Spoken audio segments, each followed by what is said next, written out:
चलो मेरी बुलबुल चलो आगे चलो। बस सुनो बोला का तुम्हारी खातिर मैंने वतन को छोड़ा, तुम्हारी खातिर प्यारा प्यारा वो बीवी छोड़ा, तुम्हारी खातिर आए कभी मैं कंबल बेचती है, कभी कपड़ा बेचती है, कभी कुर्सी देती है, तुम्हारी खातिर गलियों में आता है। वतन को छोड़ा तुम्हारी खातिर इस गलियों में चाकने आता है। सिर्फ मेरी बुलबुल तुम्हारे लिए आता है, तुम्हारे लिए। और थोड़ा थोड़ा करीब करे रहा करो। हम आपकी खातिर क्या कुछ नहीं किया, बहुत कुछ किया है, घर वालों को छोड़ा।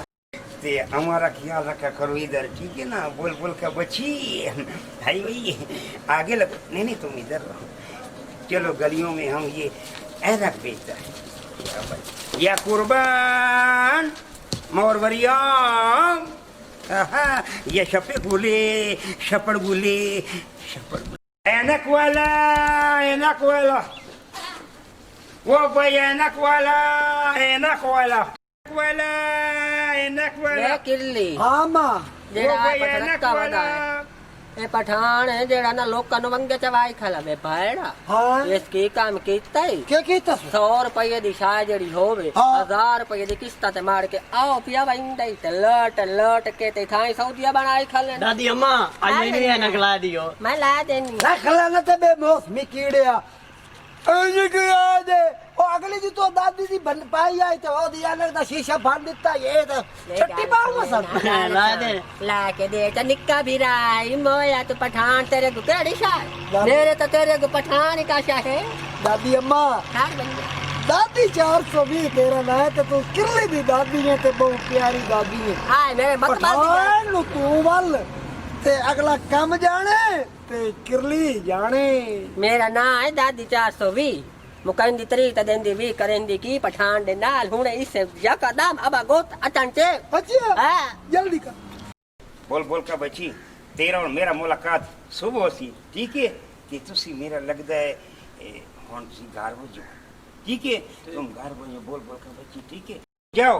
लेकिन ठहरो हमें वो तेरे वाला बात याद आ गया, तुम भी तुम्हारे साथ होती है ना, हम तुम पे आँख रखा हुआ है, ठीक है ये पकड़ो तुम। हाँ साहब तो ये गलत है बस ये रखो ते तुसी हुन जाओ, सुबह मुलाकात होसी यहीं ताई ते जहां दिया खाते लिखे वंजो तुसी वंजो। आए दिल नहीं करे तो मैं तुम्हें जवाब देवां वंजो। पता नहीं क्या तुसी मुझे समझ नहीं आता।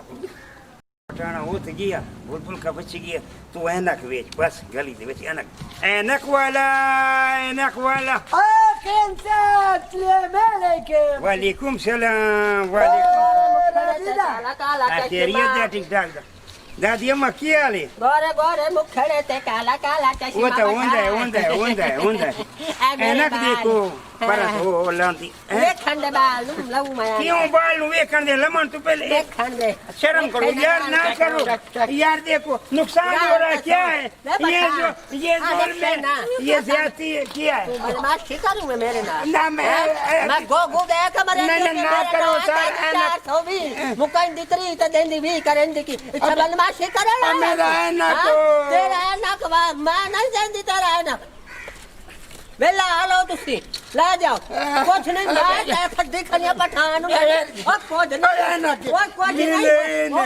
दादी तुम्हारा खाना खराब हो, मेरा ऐनक लेके गया वो ऐनक लेके गया। दादी तुम हमारा माँ का हमारे बेईमान है, इस उम्र में तुम बेईमानी करवा रहे, ये देख हमारा गत्ता वीर हो गया। ओ दादी अम्मा हाँ काम में से कर ले ऐसा वहींदा पाए इस पठान ना घोट भर के पिछू आवन का अल्लाह की तो सामने दबी हो गया अल्लाह बेली ऐनक आली फट्टी वेली